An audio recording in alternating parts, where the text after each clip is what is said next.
सुगेस आज मार्केट में एक बहुत कॉमन चीज है, बुलिश एनगल्फिंग कैंडल। फॉल है, ओपनिंग भी काफी ज्यादा वीक थी आज सेंसेक्स मार्केट की, लेकिन इसके बाद में एक बुलिश एनगल्फिंग कैंडल बनना है, यानी कि मार्केट में एक रिकवरी शो करता है डिस्पाइट इसके कि डोनाल्ड ट्रंप ने कहा है कि भैया एक और टैरिफ लगा देंगे सभी देशों के ऊपर। ये खबर भी खराब है डिस्पाइट इसके कि यूएस ईरान कह रहे हैं कि भैया और बॉम्ब गिरेंगे एक दूसरे के ऊपर। बिल्कुल सही बात है, दोनों चीजें हमारे फेवर में नहीं है। कल भी मैंने बहुत सारे फैक्टर्स आप लोगों के साथ डिस्कस किए थे। देखो यार, मार्केट में एंट्री करना सबसे आसान है, लेकिन सही समय पर सही एंट्री करना ये बहुत मुश्किल है। लॉन्ग टर्म की बात जब आती है तो कोई दिक्कतें नहीं होती इतनी बड़ी, लेकिन लॉन्ग टर्म पे भी हमेशा एक बैक प्लान होना चाहिए कि अगर सिचुएशन बिगड़ी तो मैं कहाँ एवरेजेस और कहाँ एंट्रीज करूं। इन सब चीजों को कंक्लूड हमने कल के वीडियो में किया था कि अगर ऐसा हो तो आपको क्या करना चाहिए। मान लेते मैंने ही कहीं पे गलत एंट्री कर ली तो मैं क्या करूंगा उस पोजीशन के अंदर। ये सब चीजें हमने कल कंक्लूड करी थी। वीडियो को स्किप मत करना, बड़े ही प्यार से यहाँ पर सब चीजें आज भी डील करेंगे। I am an awesome certified. शुरुआत करते हैं आज के इस वीडियो की। खबरें बहुत सारी हैं। अडानी पावर एमपी की दो जगहें हैं, बीना और निगरी। यहां पर क्या कर रहे हैं Adani power? Nuclear power plant खोलना चाहता है, न्यूक्लियर पावर प्रोजेक्ट्स खोलना चाहता है बीना और नाइग्री में। ये अगर मैं गलत प्रोनाउंस कर रहा हूं तो आप कमेंट बॉक्स में सही कर देना, ठीक है। दो पावर प्लांट प्रोजेक्ट खोलना चाह रहा है Adani power. Thermal power plants पहले यहां पर थे दोनों ही साइट्स के ऊपर, और ये टेक ओवर किए गए थे ये दोनों साइट्स जय प्रकाश एसोसिएट्स पावर एसेट्स के।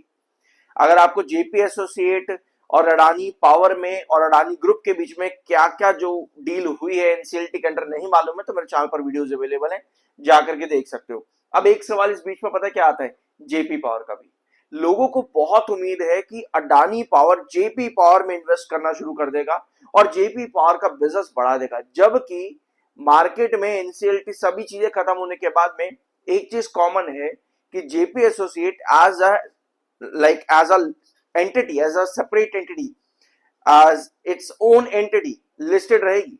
जेपी पावर अडानी पावर का नहीं हुआ है, ऑल्दो 24% स्टेक अडानी पावर ने ले लिया है, बट जेपी अडानी पावर का नहीं हुआ, 24% स्टेक ही है। ऑलराइट, ये बाकी बहुत बहुत चीजें इसके अंदर, मैं कंफ्यूज नहीं होना चाहता आपके अडानी पावर और जेपी पावर के वीडियो के अंदर अंदर, क्योंकि फिर लोग अलग अलग अपने परसेप्शन बनाने लग जाते हैं। आई बिलीव कि आपको समझ में आ रहा होगा कि मैं क्या बताना चाह रहा हूं यहाँ पे।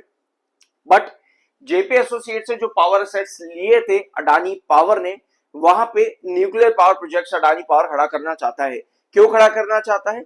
क्योंकि अडानी पावर ने रिसेंटली कुछ सब्सिडरीज बनाई है न्यूक्लियर पावर जनरेट के लिए। अब आप कहोगे भाई न्यूक्लियर पावर ये क्या हो रहा है, न्यूक्लियर पावर कहां से आ रही है? पावर सप्लाई के लिए होता है, मतलब कि इलेक्ट्रिसिटी आपका अलग अलग सोर्सेज है, थर्मल पावर है, विंड पावर है, इसी तरह से न्यूक्लियर पावर भी होता है। पहले ये सिर्फ गवर्नमेंट के हाथों में होता था, यानी कि गवर्नमेंट कंपनीज के हाथों में होता था न्यूक्लियर पावर सप्लाई करना। बट नवंबर 2025 में सरकार ने कहा कि अब प्राइवेट ओनरशिप भी इसको दे दी जाएगी, यानी प्राइवेट कंपनीज भी न्यूक्लियर पावर सप्लाई कर पाएंगी, ठीक है। जिसके बाद में अडानी पावर ने कुछ सब्सिडीज खोल दी थी।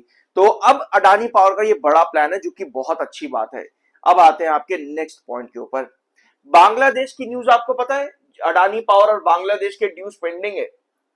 अडानी पावर को बांग्लादेश से एक अमाउंट लेना है। लगातार बांग्लादेश ने अडानी पावर को पैसा दिया है, भले ही इन्होंने कहा कि भैया हम इंटरनेशनल आर्बिट्रेशन में लेके जाएंगे अडानी पावर को, उसके बाद भी पैसा लगातार दिया है बांग्लादेश के बोर्ड ने, इलेक्ट्रिसिटी बोर्ड ने।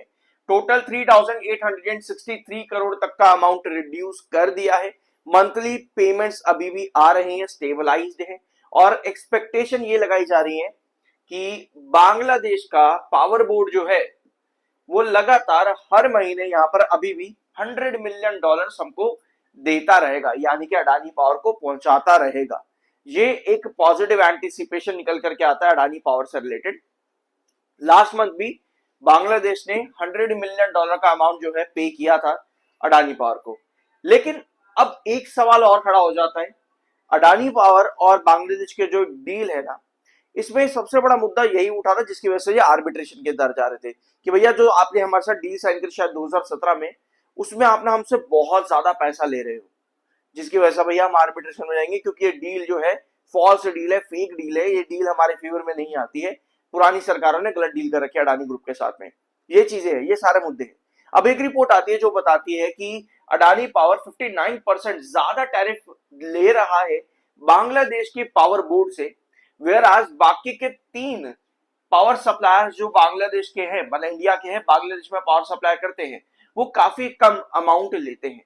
तो कहीं ना कहीं ये एक पॉइंट आ जाता है कि क्या ये सारा ड्यू पे करने के बाद में बांग्लादेश का पावर बोर्ड अडानी पावर के साथ अपनी डील तोड़ सकता है? ये एक बड़ा सवाल आता है। देखते हैं आगे यहाँ पर क्या होगा। अभी इतनी ही खबरें फिलहाल के लिए हैं बांग्लादेश और अडानी पावर से रिलेटेड। अब आता है आपका एक इंपॉर्टेंट पॉइंट, आप व्यूअर एक कह सकते हो कि आपका ही एक माइंडसेट है ये वाला। शॉर्ट सेलिंग इज लाइक चरस नशा, इसको नहीं बोलना चाहिए था मुझे। He earns but in one big hit gets blown away due to very heavy losses. Shorters don't earn but suffer from diseases. ये एक व्यूअर का परसेप्शन है कि शॉर्टर कुछ समय के लिए तो बढ़िया बड़े खुश होते हैं, लेकिन असल गेम जो है वो लॉन्ग टर्म में ही सही है। बिल्कुल सही बात है, एक्चुअल गेम जो है वो लॉन्ग टर्म में ही सही है। अब क्यों सही है, इसके पीछे रीजन भी होने चाहिए। अब आता है अडानी पावर के चार्ट पर। अडानी पावर, मैंने आज थोड़ा सा लंबा चार्ट लिया है, मैंने शॉर्ट चार्ट यहाँ पर नहीं लिया, बल्कि आपको सब चीजें चार्ट पर नजर आएंगी। ये डायगोनल भी आपको दिख रही है जो बहुत इंपॉर्टेंट है अडानी पावर के लिए। आपको आज के दिन की बुलिश एंगल्फिंग कैंडल भी यहाँ पर नजर आ रही है। अभी भी आपका जो पैटर्न है वो साइडवेज करेक्शन के अंदर ही एज इट इज, जो हम लोगों ने कई टाइम से डिस्कस करते हुए लगभग 2-3 हफ्ते हो चुके हैं इस पॉइंट को डिस्कस करते हुए। साइडवेज करेक्शन में अभी भी हम यहाँ पर बने हुए हैं। 207 हमारा सबसे इंपॉर्टेंट बेस है 207 का। 217 हमारा मिड बेस था, 217 जो कि आज की डेट में रिजेक्शन बना हुआ है। अभी भी कहीं ना कहीं ये चार्ट इंडिकेट कर रहा है कि मैं इसी तरह से थोड़ा सा साइडवेज पर ही चलने वाला हूं। मेरी जो पोजीशन रहेगी 207 से लेकर के 217 के बीच में मेरी पोजीशन रहेगी। इन दो लेवल्स के बीच में आज की बुलिश इंगल्फिंग कैंडल देखते हुए, जो आज के दिन की है, मैंने शुरुआत ही इससे की थी बुलिश इंगल्फिंग कैंडल से, कि मेजॉरिटी ऑफ स्टॉक्स में आज के दिन बुलिश इंगल्फिंग कैंडल बन रही है। फिर मैंने 2 पॉइंट आपको बताया मार्केट से रिलेटेड और साथ में यूएस ईरान से रिलेटेड 2 पॉइंट मैंने आपको ये भी बताए थे, और टैरिफ से रिलेटेड भी बताए थे। ठीक है, तो बुलिश एंगल्फिंग कैंडल आपके पास यहाँ पर है। भैया ये इंडिकेट करिए कि हम थोड़ी सी ना रिकवरी चाहते हैं, लेकिन वो कितनी, क्या वो ब्रेकआउट के लिए होगी? क्योंकि अल्टीमेट जो हमारा ब्रेकआउट है ना, वो तो इस डायगोनल के ऊपर ही रहेगा कि भैया आप पहले इस डायगोनल पर आओ, फिर यहां से हम ब्रेकआउट लेकर के जाएंगे। अब एक सवाल और आता, भाई मुझे ये बताओ कितने टाइम के अंदर ब्रेकआउट मिलेगा?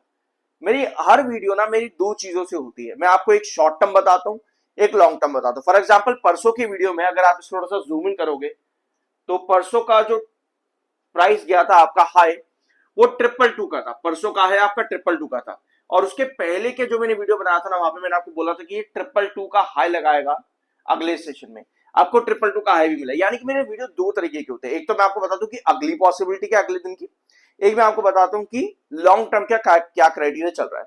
ठीक है, अभी लॉन्ग टर्म के लिए जैसा आपने यहां पर देखा कि आपको डायगोनल ब्रेकआउट ही चाहिए।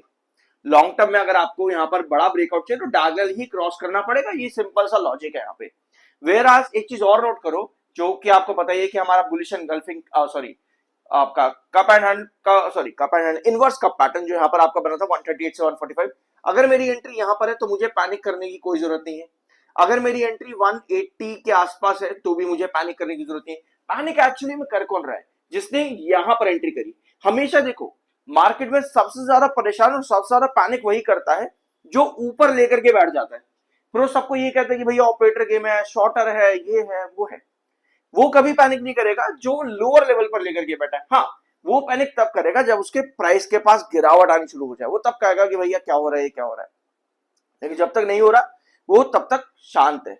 अब हर चार्ट पैटर्न के 2 चीजें होती है। पहला उसका ब्रेकडाउन कब तक चलेगा, दूसरा उसका ब्रेकआउट कब मिलेगा। ब्रेकआउट अभी आपने देख लिया कि भैया डायगोनल पैटर्न को ही क्रॉस यहां पर करना पड़ेगा एक लंबे ब्रेकआउट के लिए।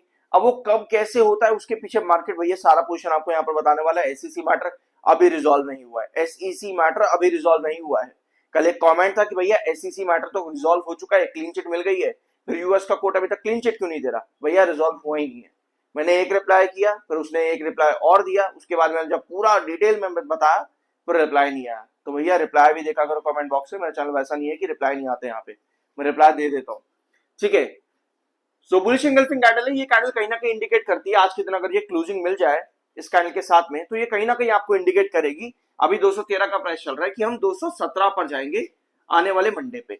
ये कैंडल इसी तरह से क्लोज होनी जरूरी है। बुलिश एमएफआई आपका हो चुका है, यहाँ पर नोट करना बुलिश एमएफआई। तो दैट मीन्स कि अगर हमारे पास मंडे के दिन भी आज की क्लोजिंग अगर मान ले तो 213-14 के पास आती है और मंडे के दिन हम इसी प्राइस के ऊपर खुलते हैं तो हम कहीं ना कहीं 217 के आसपास जा सकते हैं। 217 से 215 रखेंगे, क्योंकि पता है क्या होता है, जब भी आप एक पर्टिकुलर ट्रेंड को तोड़ते हो, जैसे मिड रिजेक्शन आपका हो चुका है अभी 217 आपका मिड रिजेक्शन हो चुका है, जब भी आप एक इंपॉर्टेंट ट्रेंड को तोड़ते हो ना, तो वापस से रीटेस्टिंग करने के लिए जाता है, लेकिन एग्जैक्टली उसी प्राइस पर नहीं जाएगा, उसके आसपास जाकर के वापस नीचे की तरफ करेक्ट हो जाएगा, यानी कि 2-2.5 रुपए ऊपर ही आपके पास थोड़ी सी पॉसिबिलिटी बनती है। बाकी देखो, अभी एक लंबा वीकेंड आने वाला है, ठीक है, एक लंबा वीकेंड आने वाला है, तो इस लंबे वीकेंड में हमको ये भी देखना है कि एक्चुअल सब चीजें क्या चलेंगी। क्या पता ऐसी इसी मैटर से रिलेटेड कुछ पॉजिटिव न्यूज आ जाए, क्या पता भैया यूएस ईरान मान जाए कि भैया अब नहीं लड़ने वाले हैं, तो वहां पर बहुत सी चीजें आपकी बदल जाती है, क्योंकि अभी आपका जो प्रॉपर पैटर्न है ना, वो एक साइडवेज पैटर्न की तरह काम कर रहा है, और ये साइडवेज पैटर्न एक्चुअली बहुत ज्यादा इंपॉर्टेंट होता है मार्केट को समझने के लिए।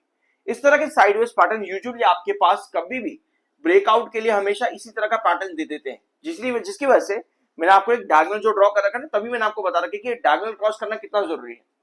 ये डायगोनल क्रॉस करना कितना जरूरी है, क्योंकि कभी भी आपके वेजेस पैटर्न डाउनवर्ड के अंदर चल रहे होते हैं, और अगर एक क्रूशियल ट्रेंड पर आकर के रुक जाए और वहां पर चीजें कहीं ना कहीं पॉजिटिव या न्यूट्रल होने लगे, तब आपको धीरे धीरे करके रिकवरीज मिल जाती है।